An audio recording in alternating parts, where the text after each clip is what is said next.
देखिए, जिसका परिणाम आपके सामने है, जनता के बीच में जब ये बात गई है तो जनता ने इस बात को स्वीकारा है कि 8 साल में जो प्रदेश में दंगे होते थे वो दंगे खत्म हो गए, बंद हो गए। कर्फ्यू लगते थे वो बंद हो गए। जो अपराधी छुट्टा सांड की तरह घूमते थे, अब उन पे बड़े पैमाने पर लगाम विराम लगा, अंकुश लगा है। जो किसान सम्मान निधि जो बीच में बिचौलिए थे वो बंद हो गए हैं, सीधे खाते से खाते जा रहा है। आयुष्मान कार्ड जो बना है सीधे गरीब उसका लाभ ले रहा है। राशन सीधे उसके दस्तखत पे ही राशन अंगूठा लगाने पर, या उसका अगर अंगूठा नहीं काम कर रहा है तो जो विकल्प है वहाँ तक पहुँच रहा है। किसान की नई तकनीकी आ गई। आज जो नहरों में पानी की समस्या, जो नहरें पूर्ण नहीं थी, उसको पूर्ण कराने का काम आगे बहुत बढ़ा है। गन्ना भुगतान बड़े पैमाने पर हुआ है। बेरोजगारों को रोजगार, नौजवानों को नौकरी देने का काम जो सरकार ने 8 साल में किया है। जो नारा था सबका साथ सबका विकास, उसमें मोदी जी के नेतृत्व में और योगी जी के नेतृत्व में अच्छे से काम चल रहा है। सर, राजनीतिक सभा अखिलेश जी कहते हैं कि योगी सरकार के 8 साल, और उन्होंने कहा कि कन्नौज विकास से कर दिया, लूट और भ्रष्टाचार बढ़ी। कन्नौज के ही वो पहलवान सांसद थे। कन्नौज हम भी घूमे हैं। 5 साल लगातार वो मुख्यमंत्री थे। वो कन्नौज की बात तो करते हैं, लेकिन 27% आरक्षण के बंटवारे की बात नहीं करते।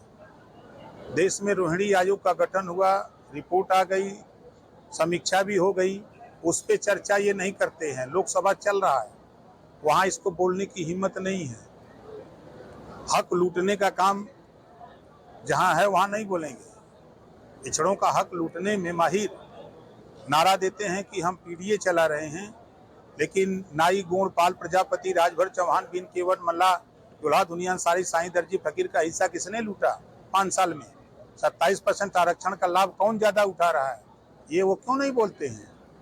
मंत्री जी, अखिलेश यादव का ये भी कहना है जो यूपी सरकार की गौशाला है उससे बदबू आ रही है। सर, उन्होंने ये कहा है कि उन्होंने संगमरमर बिछा करके, उनके सरकार थी तो संगमरमर बिछाए थे। उन्होंने ये कहा कि बीजेपी जो है दुर्गंध वाले काम कर रही है, जबकि हमने इंद्र का पार्क बनवाया है, खुशबू मुझे पसंद है, बीजेपी को दुर्गंध पसंद है। देखिए, सपा बसपा कांग्रेस नफरत की राजनीति करते हैं, नफरत का बीज बोते हैं, और एनडीए की सरकार भाईचारा की बात करती है, सबका साथ सबके विकास की बात करती है। ये चीजें एनडीए सरकार में है। वहाँ नफरत है, यहाँ भाईचारा है। वहाँ हक लूटा जाता है, यहाँ हक दिया जाता है। ये अंतर है। लेकिन वो तो कह रहे हैं कि सांड पकड़ने में जो पैसे खर्च होते हैं उसका पैसा कहाँ गया, घोटाला हुआ, इस तरह की करना। अब उनके नजर में यही सब दिखबे करेगा और कुछ तो दिखेगा नहीं। मंत्री जी,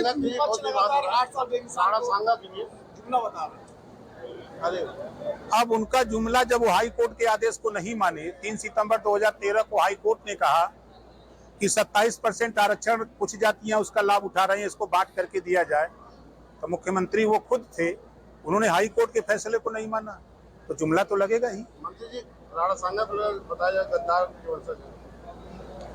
अब देखिए, लोगों को रोटी, कपड़ा, मकान, शिक्षा, दवाई के विषय में एनडीए सरकार हम लोग काम कर रहे हैं। तो सरकार का काम है रोटी, कपड़ा, मकान, शिक्षा, दवाई। ये नफरत क्या बात बोल करके, नफरत का बीज बो करके, नफरत फैला करके राजनीति करने वाले लोग बिना वजह की चर्चा करते हैं। सर, लाल सुमन के घर पर जो हमला कल का हुआ है उसे आप किस नजरिए से देखते हैं? देखिए, किसी सांसद के घर पर अगर हमला होता है तो ऐसी उसकी हम निंदा करते हैं। ऐसा नहीं होना चाहिए। संविधान है, संविधान के दायरे में कानून है, कानून के दायरे में काम करना चाहिए। होली पर जुमा को लेकर विवाद हुआ और अब ईद पर नमाज को लेकर विवाद हो रहा है। कहा जा रहा है कि सड़क और छत पर नमाज नहीं पढ़ी जाएगी। कहीं कोई बात नहीं है। होली और जो ईद और नमाज की बात आप कर रहे हैं, सब सकुशल है, कहीं कोई कुछ नहीं है। कुछ ऐसे शरारती तत्व हैं जो बिना मतलब के बतियाते हैं। ईद पर मोदी जी ईद देने की व्यवस्था की है मोदी किट के रूप में, वो भी आपका ही विभाग है, तो ऐसे में वो किस नजरिए से देखते हैं और क्या रहेगा इसका मतलब? वो सबका साथ सबका विकास की बात हो रही है, भाईचारे की बात हो रही है। अखिलेश जी के भी सुर बदल गए इस मामले को लेकर कि हम जातिवाद नहीं, बाकी जो राणा संघा वाले मामले को लेकर हंगामा चल रहा है। देखिए, हम बार बार यही कहते हैं कि हम लोग देश की जनता, प्रदेश की जनता के लिए सोचें, उनके विकास के लिए सोचें, जो उनकी मूलभूत समस्याएं हैं उसको लेकर के हम लोग लड़े। हम लोग बिना वजह नफरत की बात बोल करके आपस में विद्वेष की भावना पैदा न करें, हमारा अपना ये मानना है। सर, आज गाजीपुर में बहुत सारे स्टॉल लगे थे भ्रमण के, कैसा लगा, क्या बताएं? देखिए, सरकार के जो 8 साल पूरे हुए हैं, सभी विभागों के द्वारा प्रदर्शनी का जो कार्यक्रम 75 जिले में लगाया गया है। सभी हमारे जिलाधिकारी, हमारे मुख्य विकास अधिकारी, हमारे पुलिस अधीक्षक, हमारे सभी अधिकारी कर्मचारी बखूबी अपनी विभाग में जितना उन्होंने काम किया है, अच्छा प्रेजेंटेशन उनका रहा है। हम हर प्रयास हमने किया कि हर स्टॉल पर जा करके, परसों भी देखा, कल भी देखा और आज भी देखा, तो वहां जाने पर, देखने पर भी और जनता के बीच में भी दोनों में सामंजस्य है। काम आगे बढ़ा है, प्रदेश विकास के रास्ते पर बढ़ा है। मंत्री जी, आपके विधायक मऊ सदर से जमानत मिल गई, कुछ बातचीत हुई? भैया, सुप्रीम कोर्ट से जमानत मिली कि हम दी है। आपसे कुछ चर्चा हुई? नहीं, हमसे कोई चर्चा नहीं है, टेलीफोन से बात हुई है। हाँ, हाल चाल हुआ है और कौन बात होगी।